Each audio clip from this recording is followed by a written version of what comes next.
Waalaikumsalam Waalaikumsalam warahmatullahi Waalaikumsalam, Pak.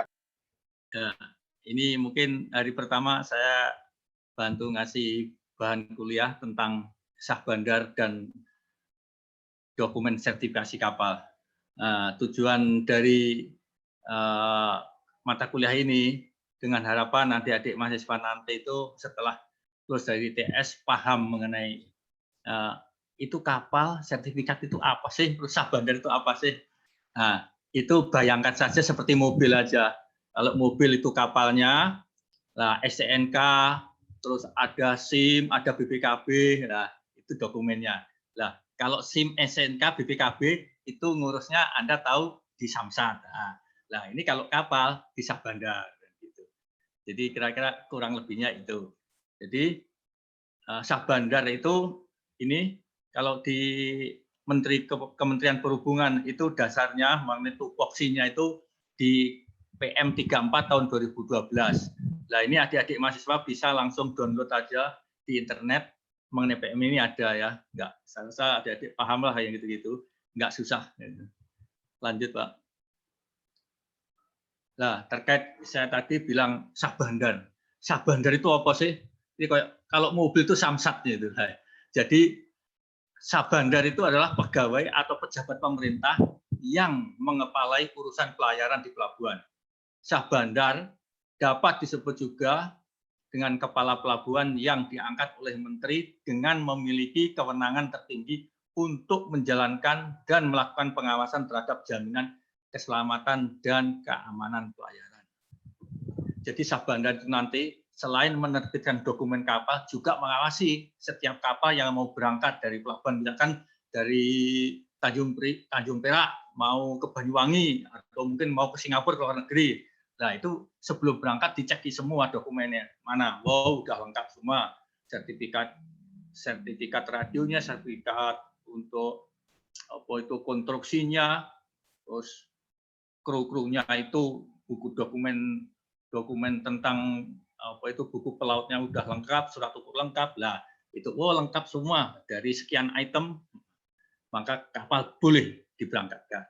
Jadi sah bandar selain menerbitkan sertifikat juga mengawasi setiap kapal yang mau berangkat apakah dokumennya sudah lengkap atau belum. Nah, itulah sah bandar. Lanjut, Pak. Nah, ini sesuai yang ada di PMPP 34 2012 tadi, di pasal satunya disebutkan kantor kesah bandaran utama adalah unit pelaksana teknis di lingkungan Kementerian Perhubungan yang berada di bawah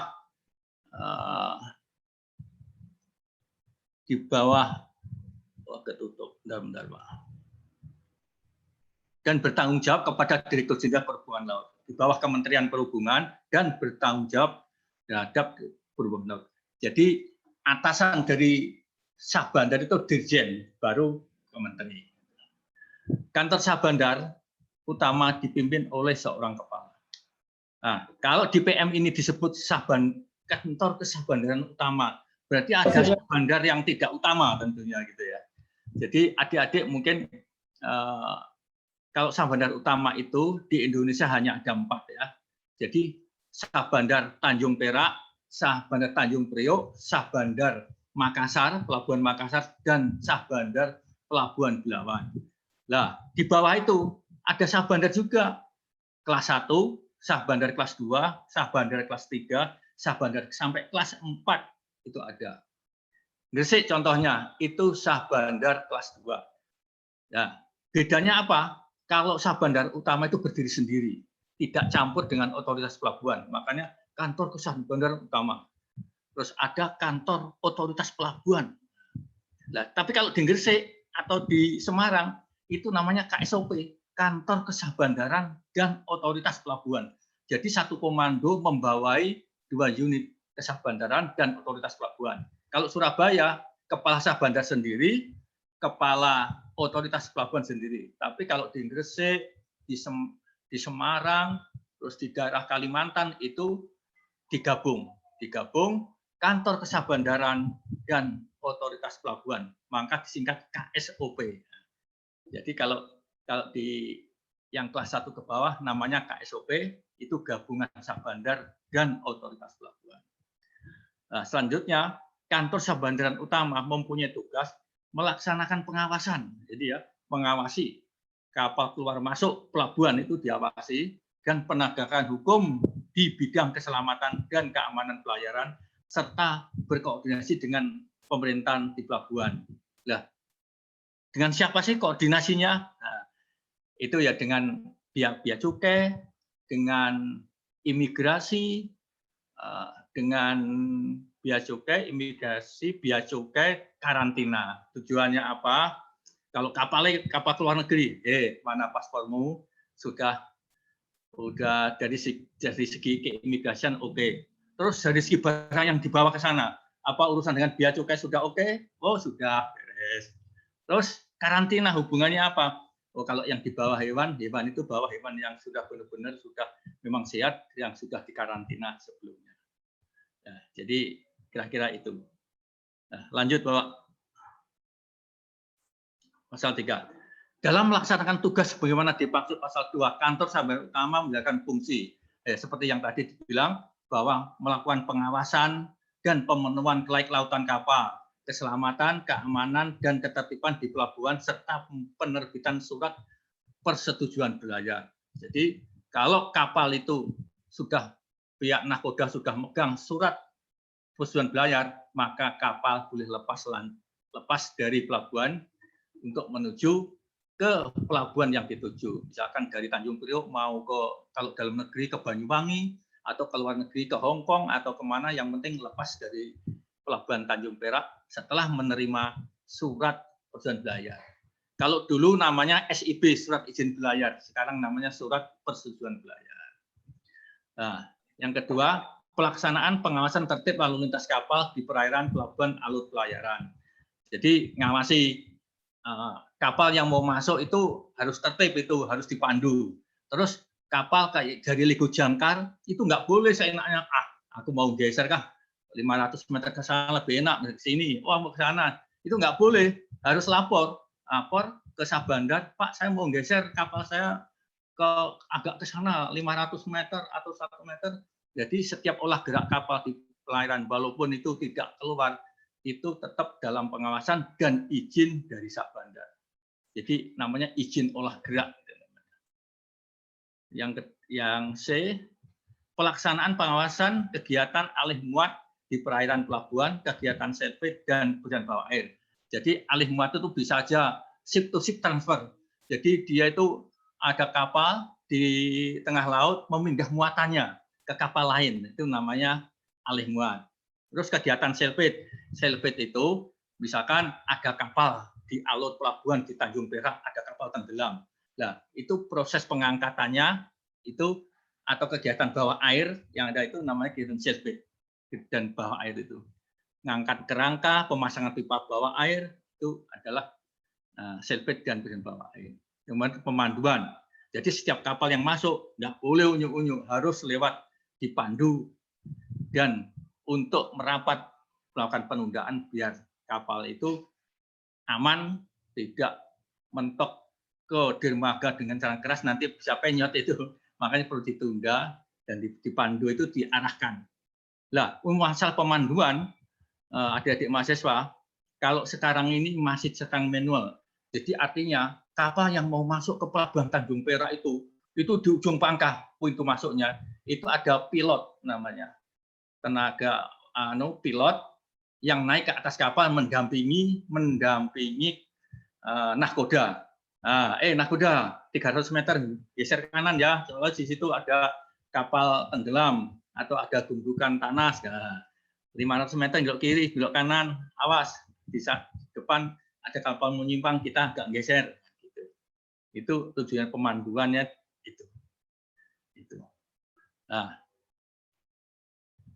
sekarang ini sedang diusahakan pemanduan secara elektronik. Jadi pakai VTS, Vessel Tracking System. Jadi pakai e-pilot, istilahnya e-pilot. Nah, di negara lain seperti Malaysia, Singapura sudah pakai e-pilot. Jadi nggak perlu lagi itu tenaga pilot itu mendampingi naik ke kapal nggak perlu lagi pakai e-pilot. Jadi nanti mandunya dari kantor stasiun radio yang ada di pelabuhan, yaitu di bidang kenavigasian. Jadi saya jelaskan sekali lagi, pemanduan itu kalau pemanduan yang sekarang ini orangnya langsung naik ke kapal tukang pandunya, tapi yang akan datang dan ini sudah mulai dirintis dan sudah mulai dites tentang pemanduan pakai e-pilot. Jadi dipandu dari jarak jauh. Nggak perlu tukang pandunya naik ke kapal supaya tidak perlu jadi antrian. Sekarang ini mengingat tenaga pandu yang terbatas, itu kapal-kapal yang mau masuk ke pelabuhan Tanjung Perak itu ngantri nunggu tukang pandunya. Makanya itu pemerintah ngambil kebijakan kita ngikuti negara-negara di luar negeri, di Eropa. Kalau yang di dekat-dekat sini, Malaysia, Singapura sudah pakai e-pilot. Yang di pelaksanaan pengawasan keselamatan dan keamanan pelayaran terkait dengan kegiatan bongkar muat barang berbahaya, barang khusus, limbah beracun, bahan bakar, dan ketertiban embarkasi. Nah, itu harus dalam pengawasan. Jadi pihak Sabander ngawasi, apalagi itu bongkarnya kapal tanker, supaya tidak terjadi apa-apa. Soalnya kalau enggak, nanti main serobot-serobot, terus nanti bisa kemungkinan terjadi kebakaran atau terjadi pencemaran. Termasuk kapal-kapal yang membawa limbah itu untuk pembongkarannya itu dalam pengawasan pihak Sabander, ngawasi benar itu. Baik kapal yang muatan yang mau masuk atau mau diturunkan untuk barang-barang berbahaya, baik limbah beracun maupun berupa gas atau minyak. Gitu. Terus itu ada pembangunan fasilitas pelabuhan, pengerukan, reklamasi. Nah, pengerukan, reklamasi semua itu rekomendasinya dari Sabander untuk pekerjaan reklamasi dan akan diawasi. Jadi kayak di saat ini di Belawan kebetulan ini sedang dilakukan reklamasi alurnya itu rekomendasinya dari Sabander. Oh, sekarang alurnya itu kedalamannya sudah dangkal, mestinya itu alur itu 12 meter, 10 meter sehingga perlu pengerukan. Nah, itu rekomendasinya dari Sabander dan yang mengerjakan pihak Pelindo. Pihak Pelindo itu untuk pelabuhan yang sudah umum. Tapi kalau pelabuhan yang belum ada Pelindonya ya biayanya dari pemerintah, dari dana hibah. Lanjut, Pak. Yang E, pelaksanaan bantuan pencarian dan penyelamatan, search and rescue, itu SAR itu, pengendalian, koordinasi, penanggulangan, pencemaran, dan pemadam kebakaran. Jadi kalau terjadi kapal kebakar, tubrukan segala macam itu pihak Sabander dari bidang kepatrolian itu berkoordinasi dengan pihak SAR, dia akan membantu ke kapal yang mengalami kecelakaan itu, baik kebakaran maupun tubrukan. F, pelaksanaan pemeriksaan kecelakaan kapal, ya ini seperti yang tadi. Terus penegakan hukum di bidang keselamatan dan keamanan pelayaran sesuai ketentuan undang-undangan yang berlaku. Artinya apa? Menegakkan hukum. Oh, kapal itu tadi saya bilang kapal itu kalau sudah dibujangkan nggak boleh main geser seenaknya, pindah-pindah. Nah, itu yang menegakkan hukum dari Sabander ngawasi. Atau kapal yang berangkat tanpa persetujuan, belum dapat SIB, main berangkat aja. Nah, terus di atas kapal terjadi pemindahan muatan.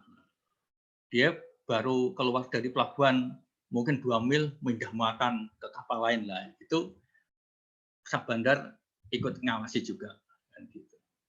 Jadi penegakan hukum itu maksudnya di sini. Terus yang H, pelaksanaan koordinasi kegiatan pemerintahan di pelabuhan yang terkait dengan pelaksanaan pengawasan penegakan hukum di bidang keselamatan. Jadi Sabander selalu koordinasi, baik itu dengan Pol Air, terus dengan Bea Cukai terkait itu kapal-kapal itu dari sekian kontainer ada 3 atau 4 kontainer yang misalkan yang belum ada bukti dari Bea Cukai. Nah, ini koordinasi maksudnya apa itu sudah beres semua misalkan gitu. Terus bidang keamanan dan keamanan pelayaran. Kalau ada kapal jalan, atau ada kapal nempel. Nah, itu terbaca itu dari stasiun radio pantai menggunakan peralatan BTS tadi. Jadi bisa koordinasi dengan navigasi untuk melihat bahwa kapal itu keluar dari Tanjung Perak menuju Singapura, tidak ada kapal yang nempel untuk melakukan apa aja, entah itu naik kapal yang nempel tadi pihak perompak atau memang sengaja udah kong kali kong dengan pihak kapal, mungkin turunin barang selundupan segala macam, nah itu dapat ada pengawasan dari Sabda juga. Pengelolaan urusan tata usaha, kalau tata usaha ini udahlah kita lewati, kita nggak, adik-adik masa nggak perlulah tentang ketatausahaan kepegawaian dia. Kita lanjut Pak. Lanjut geser. Nah ini dalam melaksanakan tugasnya tadi ada penegakan hukum, keselamatan belayar, penjagaan, pekerjaan servis segala macam. Makanya di kantor Sah Bandar itu ada 4 bidang: bidang tata usaha, bidang status hukum dan sertifikasi kapal, bidang keselamatan belayar, dan penjagaan, patroli dan penyidikan. Jadi ada 4 bidang dan masing-masing punya tugas sendiri-sendiri. Lanjut Pak. Nah ini bentuk anunya aja, seluruh organisasinya. Seperti saya katakan tadi, ada bidang tata usaha, bidang status hukum, bidang keselamatan belayar, bidang patroli. Lanjut. Nah, masing-masing bidang status hukum dan sertifikasi kapal, tugasnya adalah melakukan pemeriksaan, pengujian, dan sertifikasi keselamatan kapal, pencegahan penyemaran dari kapal, dan manajemen keselamatan kapal, serta penetapan status hukum kapal.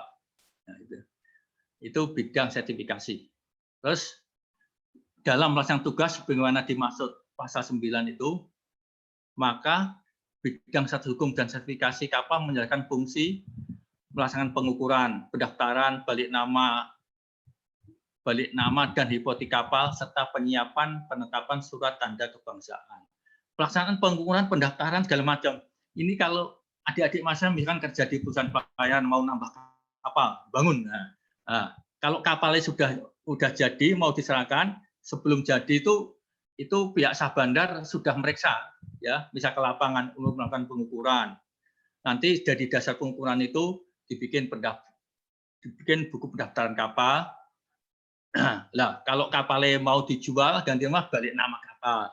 Hipotek kapal, kalau kapalnya itu tujuannya kalau kapalnya mau diagunkan di bank mau pinjam barang, nah itu harus diganti hipotek kapal untuk jaminan itu. Serta penyiapan surat tanda kebangsaan. Lanjut.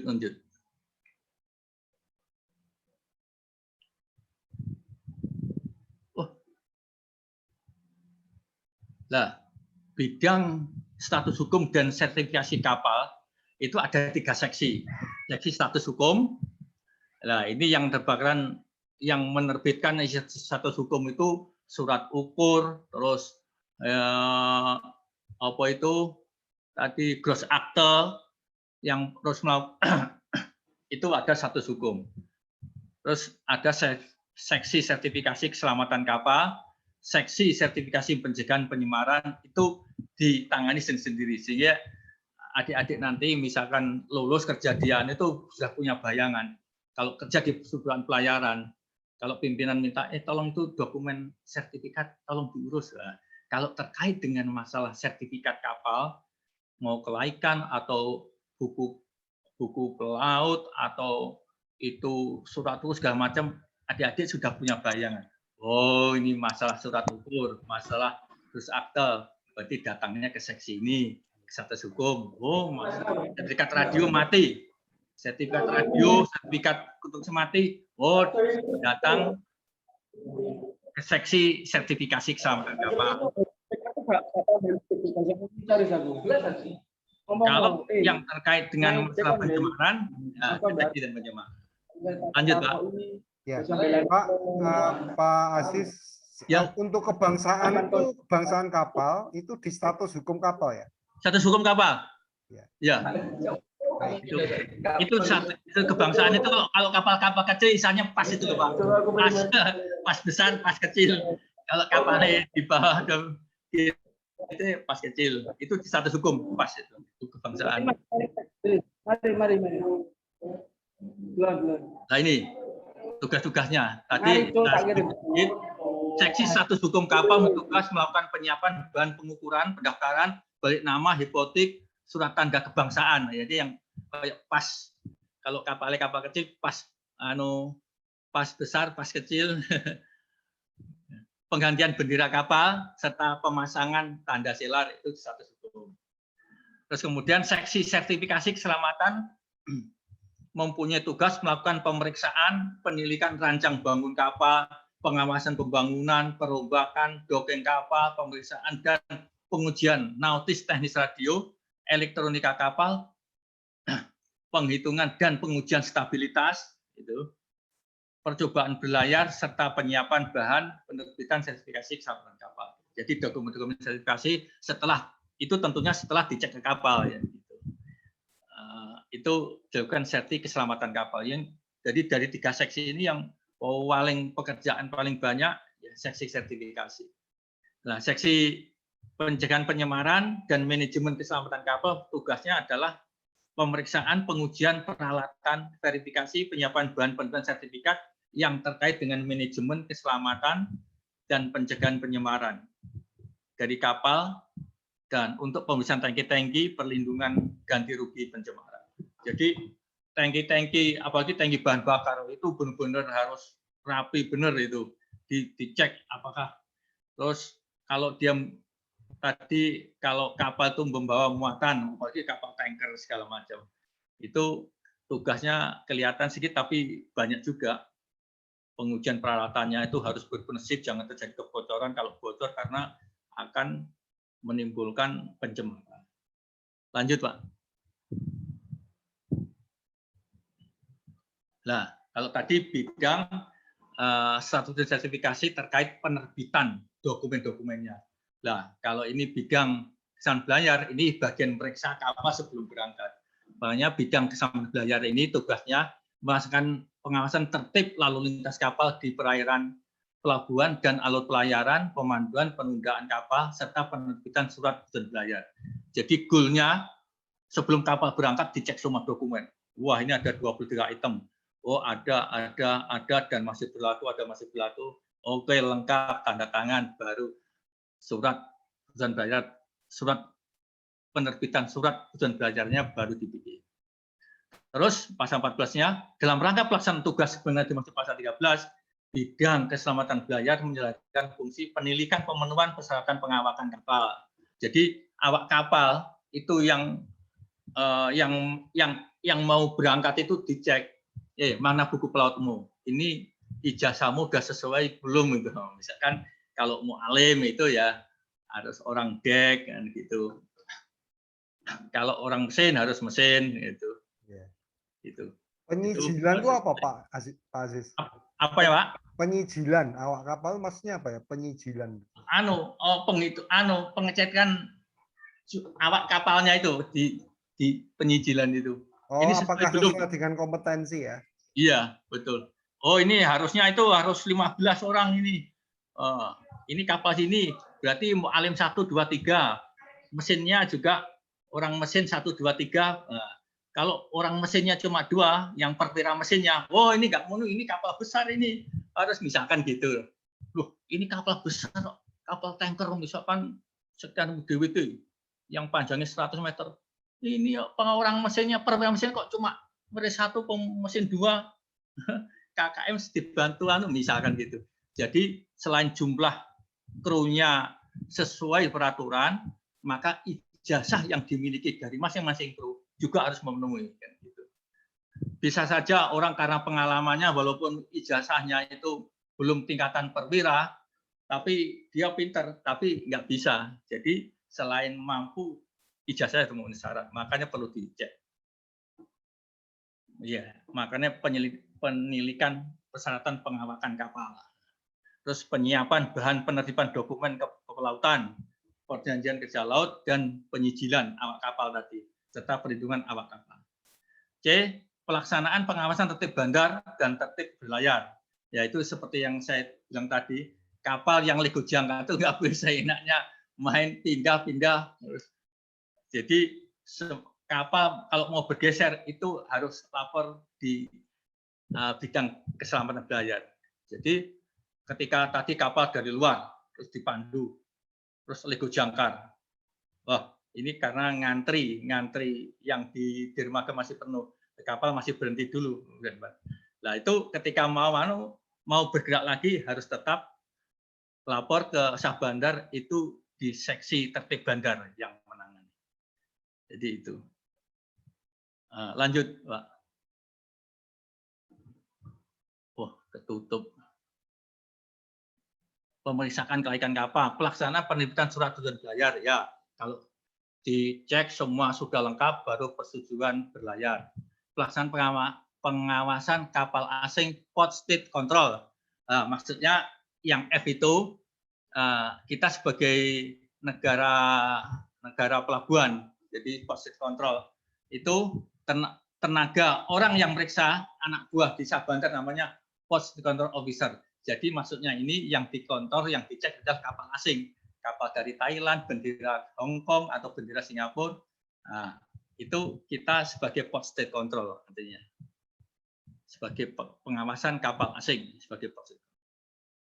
Nah, sekarang bidang keselamatan berlayar dibagi 3 seksi seperti seksi kelaikan tadi dan satu hukum, yaitu pertama seksi kepelautan, yang terus seksi tertib bandar, seksi tertib berlayar. Jadi tertib bandar, tertib berlayar sendiri-sendiri itu. Kalau tertib bandar itu yang ngawasi kapal olah gerak di dalam lingkungan pelabuhan. Kalau tertib berlayar itu yang dalam rangka penerbitan SPB tadi. Jadi seksi kepelautan mempunyai tugas melakukan penilikan, pemenuhan persyaratan pengawasan kapal. Jadi di samping jumlahnya, misalkan oh ini harus 15, juga ijazahnya. Jumlahnya sesuai dengan peraturan, ijazah yang dimiliki buku pelautnya itu harus juga sesuai dengan peraturan. Kalau perwira mesin 1 itu ijazahnya begini-begini, pemilah 2 begini-begini, jadi harus jelas itu. Seksi tertib bandar mempunyai tugas melakukan pelaksanaan pengawasan tertib bandar, pergerakan kapal shifting, ya kapal bergeser ke kiri 500 meter atau ke kanan itu harus izin seksi tertib bandar ini. Pemanduan dan penundaan kapal di perairan. Itu seksi tertib bandar. Kalau yang tertib berlayar, tugasnya melakukan pengawasan tertib berlayar lalu lintas keluar masuk kapal asing, port state control, flag state control, dan pemenuhan persyaratan. Jadi yang nomor 3 ini tertib berlayar, goal-nya adalah menerbitkan surat persetujuan berlayar, baik kapal asing maupun kapal dalam negeri. Kalau kapal asing istilahnya kita sebagai port state control dan petugasnya port state control officer. Lanjut, Pak. Lah, tadi bidang status hukum keselamatan berlayar, lah itu yang terkaitnya ada selfit dan pekerjaan bawah air tadi. Jadi bidang patroli. Bidang penjagaan, patroli, dan penyidikan mempunyai tugas melaksanakan pengawasan keselamatan dan keamanan berlayar. Keamanan pelayaran terkait dengan kegiatan bongkar muat berbahaya. Itu dia ngawasin, nongkrongi itu. Barang khusus, pengisian bahan bakar, limbah bahan berbahaya, B3, ketertiban embarkasi dan debarkasi penumpang, pembangunan fasilitas pelabuhan, pengerukan dan reklamasi, kegiatan alih muat di perairan pelabuhan, itu semua dalam pengawasan bidang patroli dan penyidikan ini. Dan selanjutnya koordinasi dengan SAR kalau terjadi kecelakaan. Penanggulangan pencemaran, pemadam kebakaran di pelabuhan, pengawasan pelaksanaan perlindungan lingkungan maritim, pemeriksaan verifikasi sistem keamanan kapal dan fasilitas pelabuhan. International Ship and Port Facility Security, ISPS Code. Jadi seperti yang kemarin pernah disinggung sama Pak Trika, ISPS Code. Jadi SPS Code itu bukan hanya kapalnya, tapi pelabuhannya juga harus comply SPS Code. Jadi terkait keamanan yang ada di dalam kapal, bahwa kapal yang berangkat itu benar-benar kondisi aman dari gangguan, mungkin ada perampok segala macam, orang ada bom segala macam. Makanya selain kapalnya komplain memenuhi SPS Code, pelabuhannya juga. Bukan hanya pelabuhan pemerintah, pelabuhan swasta pun, misalkan kalau di Gresik itu ada Mas Pion, ada pelabuhan Wilmar, oh itu komplain. Orang yang mau masuk ke pelabuhan itu di pintu gerbang dijaga ketat, diperiksa mobilnya bawa bom atau enggak, misalkan gitu. Karena kapal yang masuk di Wilmar itu harus komplain. Jadi kalau pelabuhan yang sudah komplit SPS Code, itu kapal yang masuk harus juga komplit. Kapal-kapal biasa nggak boleh, kapal yang nggak komplit. Nanti kalaupun ada dermaganya khusus itu, dipisahkan. Terus pemeriksaan pendahuluan pada kecelakaan kapal, penegakan hukum di bidang keselamatan keamanan pelayaran. Jadi maksudnya ini, kalau terjadi kecelakaan, maka pertama kali yang periksa dari pihak ini, bidang patroli ini, siapa yang menang untuk dibawa ke pengadilan untuk benar-benar yang salah si A, si B atau dua-duanya salah. Itu yang menangani memang bidang patroli. Lanjut, Pak. Dalam pelaksanaan tugas dimaksud pasal 17 tadi sebenarnya sudah rinci ya. Pelaksanaan penjagaan, pengamanan dan penertiban embarkasi. Jadi kalau kapal penumpang itu penumpang naik turun di dermaga itu diawasi oleh seksi ini, penjagaan dan pengamanan. Pelaksanaan pengawasan kegiatan bongkar muat, barang khusus atau barang berbahaya, misalkan barang bahan kimia, itu tetap harus dalam pengawasan Sabana. Walaupun itu bongkare, misalkan ini di Surabaya, ini bongkare di petrokimia, bongkar bahan kimia untuk itu pupuk petrokimia. Nah, itu tetap dalam Sabanda itu ngawasi seluruh wilayah yang ada di Surabaya, di LKR, di LKP itu ala tanggung jawab Sabanda. Jadi bukan hanya yang dibongkar di Perindo saja, itu kan di Gresik ada pelabuhan Mas Pion, ada pelabuhan tadi saya bilang itu Wilmas segala macam, itu bongkar muat barang berbahaya itu harus tetap lapor di Sabanda. Pelaksanaan patroli di perairan pelabuhan, pengawasan dan pengamanan terhadap keselamatan yang keluar masuk kapal. Ya, seperti saya bilang tadi, ngawasi kapal yang mau keluar itu, ada yang nempel-nempel kapal speedboat itu siapa itu? Wah, itu nanti ditangkap sama kapal patroli. Itu jangan-jangan perompak ini. Ya. Lanjut. Termasuk ini ya Pak Asis, terminal khusus ya Pak? Oh iya, terminal khusus itu sangat diawasi semua. Terminal khusus, baik terminal khususnya swasta maupun gitu. Semua diawasi. Jadi yang masih dalam DLK, jadi kalau di Gresik mulai ujung Pangkah sampai pelabuhan dermaga di Surabaya itu dalam pengawasan ini bidang patroli. Jadi muter patroli terus, patroli kapal-kapal yang lagi liku jangkar itu ada kapal speedboat nempel-nempel ini kapal mau merampok atau memang itu sudah janjian orang mungkin nganter makanan, misalkan gitu. Itu harus lapor. Jadi kalau dia itu mau kedatangan kapal speedboat misalkan ya, kapal tanker A gitu, lapor sahabat, Pak, ini ada kapal speedboat mau nempel Pak, mau nganter bahan makanan. Oh ya, nah, itu dikawal. Tidak boleh sembarangan kapal speedboat atau kapal terus nempel itu mau jual minuman keras atau alkohol jual ke sana, main datang aja, itu bisa ditangkap sama kapal patroli. Gitu. Lanjut Pak. Ya, nah ini seperti yang tadi yang lain. Lanjut ya. Tadi udah ini. Lanjut anunya ya. Apa itu di sini Mas ya? Penyiapan bahan koordinasi pemberian bantuan pencarian. Nah, koordinasi dengan SAR kalau terjadi kecelakaan kapal, kalau penanggulangan pencemaran laut serta pencegahan pemadam kebakaran. Nah, ini salah satu tugasnya juga dari bidang patroli tadi. pengawasan alih muat kapal di perairan pelabuhan, silvit dan pekerjaan bawah air.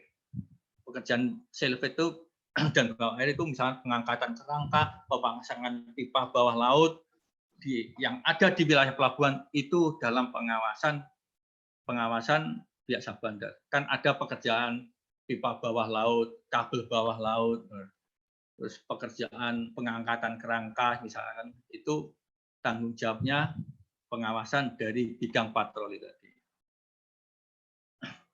Nah, ini SP ikut tadi. Ini tadi kayaknya sudah ini. Lanjut, Pak.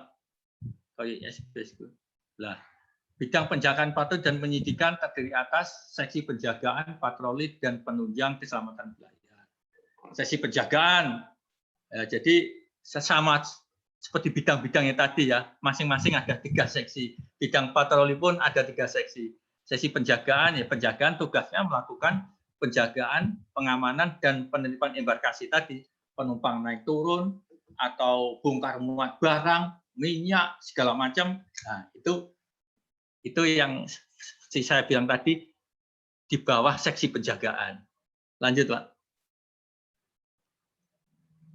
Nah, seksi patroli, tugasnya melakukan patroli di perairan pelabuhan, pengawasan pengamanan terhadap keselamatan kapal yang masuk keluar pelabuhan, kapal sandar, berlabuh, penyiapan koordinasi dengan SAR, nah itu tadi patroli tugas.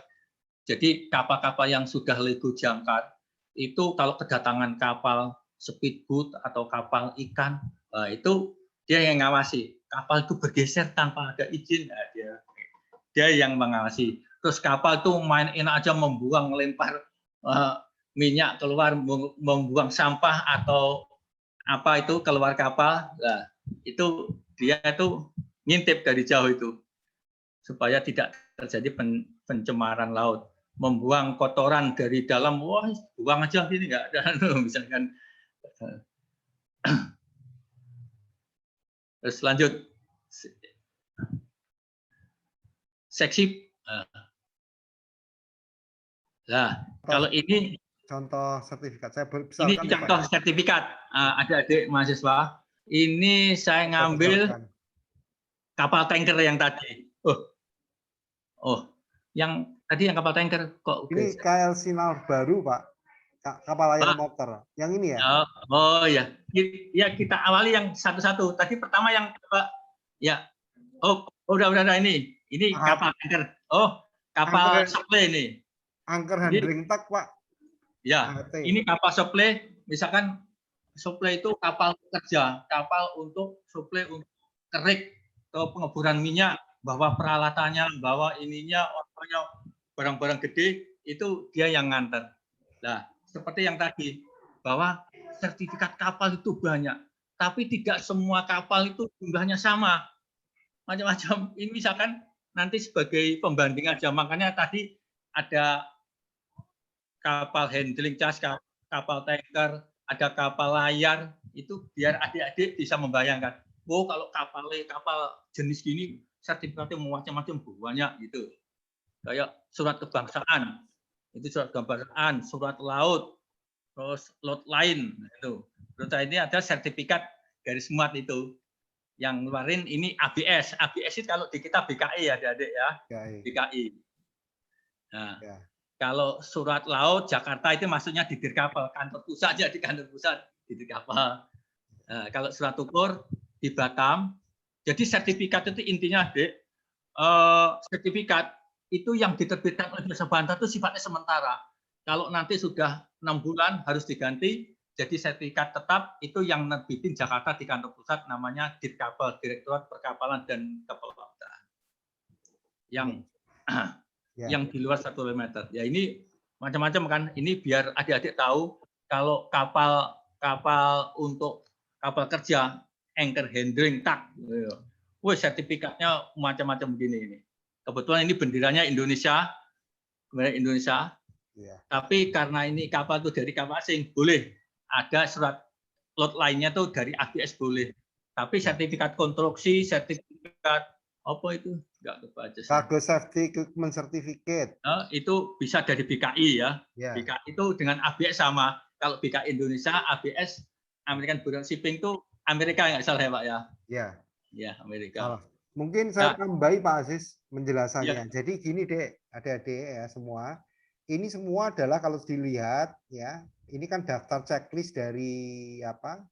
Daftar checklist ya untuk SPB ya Pak, surat Ya persetujuan betul kapal. ya. Nah, Belum. ini kalau kita lihat semuanya itu adalah statutory, ya, statutory Betul. certificates. Jadi kalau kita lihat load line itu sebenarnya berdasarkan ILLC, International Load Line Certificate, yang mengeluarkan adalah ABS. Kemudian di sini ada minimum safe manning certificate. Ini adalah Syah Bandar Pak ya, yang mengeluarkan Jakarta, Ya, kantor benar. pusat, kantor pusat Ya. Jakarta ya, kantor pusat Ya. Jakarta. Kemudian di sini ada Cargo Ship Safety Construction Certificate yang dikeluarkan oleh BKI. Maaf ini kecil dari saya zoom kok nggak bisa ya, saya perbesar nggak bisa. Jadi ada Cargo Ship Safety Construction Certificate itu berdasarkan SOLAS ya, berdasarkan SOLAS ya. Ini ya, ini berdasarkan SOLAS. Safety Equipment berdasarkan SOLAS. Cargo Ship Safety Ready Certificate berdasarkan SOLAS. Itu juga statutory, tapi yang mengeluarkan BKI. Seperti yang penjelasan kemarin ya, kuliah sebelumnya itu kan sudah saya informasikan bahwa diperbolehkan classification society itu diperbolehkan untuk issue sertifikat sebagai kalau mendapatkan mandat dari negara bendera, dalam ini dari kementerian ya, seperti itu. Baik Pak Aziz, lanjut mungkin ya.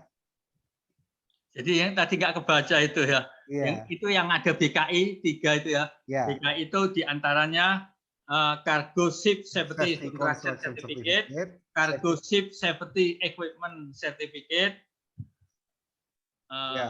dan satunya konstruksi equipment, dan yang terakhir radio. Ya itu dari BKI yang terbitin. Terus kemudian lanjut ya. Lanjut. Ini contoh lain motor tanker. Motor tanker. Nah, ini jumlahnya hampir sama banyaknya itu. Ya. Jadi, tapi benderanya bukan bendera Indonesia, Pak. Bukan, ini LR. Ya. Blue Ocean, makanya itu surat ukurnya dari Lloyd Register itu LR itu. Baik. Dari LR. Terus minimum safe meaningnya juga yang kemarin dari Isle of Man. Iya. Terbitkan itu. Karena benderanya dari Isle of Man. Baik. Jadi yang mulai sertifikat itu ship safety contraction sampai bawah yang sertifikat kelas mesin itu LR semua yang terbitin ini. Ya, memang kalau di LR di Inggris kan Lloyd Register ini, di sana statutory matter itu yang nangani dari kelas itu di sana. Jadi kalau di kita kan dari Ditkapal Syah Bandar. Kalau di sana sudah gabung dengan Lloyd Register. Makanya waktu kapal penumpang dulu dibangun di Jerman itu surat sementaranya baik statutory maupun kelas itu dari LR itu yang ngeluarin. Yeah. Itu untuk gambaran sekilas gitu. Ya, kemudian saya tambahin lagi penjelasan ini ya. Kelas sertifikat itu hanya 2 sebenarnya aslinya, yaitu di sini adalah kelas lambung dan kelas mesin. Itu yang betul-betul aslinya 2. Ya, itu yang betul-betul dikeluarkan oleh badan klasifikasi. Yang lainnya adalah negara bendera yang mengeluarkan. Yaitu Syah Bandar, atau kalau di Indonesia Syah Bandar, atau di kantor pusat kementerian. Ini lanjut Pak Aziz. Kebetulan ini kelasnya kapal asing, jadi di negara benderanya itu tergantung kebijakan sana. Seperti kayak tadi di Inggris itu memang statutory matter dan class matter itu yang ngeluarin sama-sama dari pihak kelas itu Pak ya. Makanya ini LR. Tapi kapal bendera Indonesia nggak boleh, hanya lambung, mesin, dan sertifikat lambung timbul itu yang dari BKI yang Ini lanjut Pak ya. Lanjut ya. Ini contoh, kalau tadi sertifikat banyak sekali. Terus bagaimana kalau kapal sederhana, kapal layar motor, biar adik-adik punya bayangan. Kapal layar motor, ini ada surat ukur, surat kebangsaan. Biasanya kalau surat kebangsaan itu berupa pas itu ya, pas besar gitu. Di surat ini kalau nggak salah sertifikatnya hanya ada 12-an. Iya. Jadi surat kebangsaan dari Jakarta, surat ukur dari Dumai, terus ABK dari Batam. Nah, Kemudian ILR sertifikat itu apa, Pak? ILR apa, Pak? itu, dari Duma itu. ILR. Oh, inflatable life raft itu. Oh, inflatable life raft. Iya. Itu kalau inflatable life raft itu yang namanya Dumai itu bukan dari Sabandar ya, tapi dari pihak yang bagian maintenance itu. Tapi yang sudah dapat mandat dari Sabandar gitu. Ya, sudah itu. Kalau PMK? Pemadam kebakaran. Oh, Itu pemadam dari kebakaran. pemadam kebakaran. Ya. Baik, ini yang untuk nasional berdasarkan peraturan nasional ya, Pak ya? Oh iya, kalau ini kapal layar peraturan nasional. Ya. Ini. Baik, ini berikutnya ya, Pak ya? Ya, ini tujuannya kita tadi ngasih kapal layar itu biar adik-adik masih punya gambaran bahwa sertifikat itu enggak semua sekian item kayak tanker itu. Ya kalau kapal sederhana ya sertifikatnya sendiri. Nah ini contoh kapal feri bendera Indonesia. Jadi ada pas besarnya yang ngeluarin, nah itu dari Sabandar Batam, surat ukur Sabandar Batam, Sif Meneng, jadi buku pelaut dari Jakarta, dari Dirkabel, PSCC, PSSC, itu artinya passenger Ship Safety Certificate. Ship Certificate. Passenger Ship Safety Certificate. Iya, Passenger Ship Safety Certificate. Ya. Nah. Terus Ship Meneng. Kok Ship Meneng? Ini SSMC, ya. Safety Management Certificate, DOC. Nah ini terkait manajemen. Ya. Kalau DOC itu adalah sebetulnya sertifikat dari perusahaannya, kantornya. Kalau MNC kapalnya. DOC jadi, itu Document of Compliance. Iya, Document of Compliance. Itu yang diaudit adalah misalkan kapalnya di LU, berarti kantornya Dharma Lautan itu layak enggak itu. Jadi enggak boleh orang punya kapal tuh enggak punya kantor, enggak punya orang cuma aku yang penting aku punya kapal terus nyari kru gitu aja. Enggak boleh. Harus ada manajemennya dalam rangka keselamatan itu. Terus IOP, International of Pollution Prevention, itu ya pencegahan pencemaran ya Pak. Ya. Kalau sanitasi apa Pak sanitasi ini? Oh itu sanitasi itu dari dinas kesehatan itu. Dinas apa itu untuk sanitasi. Itu loh kebersihan di dalam kapal itu loh sanitasi. Kayak sanitasi gitu bukan? Ya, sertifikat yang menunjukkan sanitasi kapal. Oke. Yang ngeluarin dari dinas kesehatan itu. Dinas kesehatan ya. Dinas kesehatan. Itu. Ini yang belum tahu RPK, Pak. RPK singkatannya apa? Rencana pengoperasian kapal. Jadi rencana trayeknya itu RPK itu. Terus ya. PPK itu kalau PPK itu persetujuan keagenan kapal asing. Jadi kapal asing itu nggak boleh sembarangan agennya itu. Ya harus agen yang resmi yang direkomendasi dari Sabandar. Jadi persetujuan keagenan kapal asing. Kapal tadi kamu yang ngurus agenmu siapa? Oh, ini dari lewat agennya perusahaan kapal PT Pelni misalkan atau karena semua perusahaan pelayaran itu punya agen menjadi agen juga. Kemudian jadi persetujuan keagenan kapal. Nggak boleh ini misalkan kapal asing agennya itu yang punya kapal kayu itu yang itu boleh. Terus PPKN itu persetujuan pengoperasian kapal nasional. Jadi untuk trayek luar negeri, kapal dalam negeri yang akan dioperasikan menjadi luar negeri itu ada PPKN-nya. Jadi persetujuan dari Jakarta bahwa kapal dalam bendera nasional itu untuk trayek luar negeri, itu PPKN. Singkatannya persetujuan pengoperasian kapal nasional. Kemudian jadwal operasi ya itu antara pemilik kapal dan pihak otoritas pelabuhan menentukan jadwal operasi. Lanjut Pak. Ya, ini yang terakhir Ini yang kapal penumpang ini juga. kapal penumpang barang. Ini sebetulnya kapal perintis yang dari perhubungan itu, Pak. Ini Pelni Sabun hanya Nusantara sebagai ya. iya, hanya Pelni hanya ngoperasiin aja kapal penumpang barang. Makanya dokumen sertifikatnya tidak sebanyak kalau kapalnya tuh kapal Dobon Solo yang dari Jerman itu, ya kan itu, atau kapal tanker yang tadi. Jumlahnya ini paling berapa? 4, 8, 9, 10, 14-an ya. Gitu. Ya 14, Pak. Nanti adik-adik kan bisa ngopi ya di print di rumah, dibaca-baca gitu. Ya, saya share nanti Pak Iya. presentasi. Lanjut yang foto-foto. Nah, ini kapal supply tadi. Anchor handle tug supply vessel. Kapal untuk mengantar peralatan apa untuk perbaikan alat anjungan lepas pantai, rig segala macam. Nah, dia itu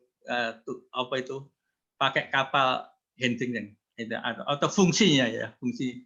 Jadi tadi ada dokumen-dokumen ini handling tug itu kayak apa kapalnya ya, ini contoh fotonya itu gambarnya. Lanjut, Pak. Nah, ini kapal tanker. Kapal tankernya yang tadi gede kayak gini ya. Makanya sertifikatnya jumlahnya juga banyak itu. Lanjut. Ini yang Sabun Nah, Nusantara. ini Sabun Nusantara yang tadi ini kapal penumpang barang ini yang bikinan PT Dumas ini. Bikinan Dumas. Bikinan PT Dumas. Kapal penumpang barang. Nah, ini kapal layar KLM, kapal layar motor. Kapal layar motor itu kapal yang bergerak dengan layar di mana motor itu sebagai alat bantu sebetulnya adik-adik ya. Misalkan ini kapal mau bergerak dari Tanjung Perak ke Banyuwangi kan ke timur. Lah tiba-tiba tengah jalan anginnya itu berubah. Anginnya itu arahnya dari timur ke barat, maka layarnya nggak berfungsi, mesin motor bantunya yang bergerak. Jadi layar sebagai penggerak utama, motor sebagai alat bantu. Kapal KLM. Baik. Habis ya Pak ya? Ya, habis. Ya, demikian mungkin, adik-adik. Ya, mungkin kira-kira itu. Yang dapat. Kalau ada pertanyaan saya persilakan. Jadi terima kasih Pak Asis, presentasinya menarik ya. Jadi paling enggak sekarang bisa memberikan wawasan ya bahwa tidak semua sertifikat itu harus diikuti oleh suatu kapal ya, tergantung jenis kapalnya. Kemudian kapal kalau misalnya dia penumpang, kemudian dia kapal tersebut adalah melakukan perjalanan domestik, itu juga tidak seketat dengan kapal yang yang mengikuti perjalanan internasional. Tetapi kan ya boleh ya Pak, kalau misalnya kapal itu misalnya awalnya nasional, tapi dari awal sudah comply dengan internasional, peraturan internasional kan diperbolehkan, Pak? Oh ya, boleh. Artinya peraturan nasional itu menjadi minimum standar ya Pak ya? Kalau kapal konvensi peraturannya itu otomatis masuk domestik, wis langsung sangat bisa. Tapi kapal domestik dicek itu peralatannya ngikuti yang konvensi enggak? Oh, udah mengikuti ya udah langsung boleh. Oke, jadi bisa disimpulkan bahwa national regulation itu adalah minimum standar yang harus diikuti ya. Kalau misalnya dia adalah domestik ya. Nah, tapi kalau misalnya memang kapal itu adalah sudah memiliki berdasarkan peraturan internasional kemudian dipakai untuk pelayaran nasional, itu juga sangat diterima kan begitu ya. Oke, baik, ada pertanyaan? Saya persilahkan. Penjelasannya udah sangat sangat detail gitu ya. Ada pertanyaan? Mungkin Dava atau Ananda Sekar atau siapa? Silakan. Kalau belum jelas. Saya izin bertanya, Pak. Dava. Untuk Pak Abdul Aziz, saya ingin penasaran aja sih, Pak.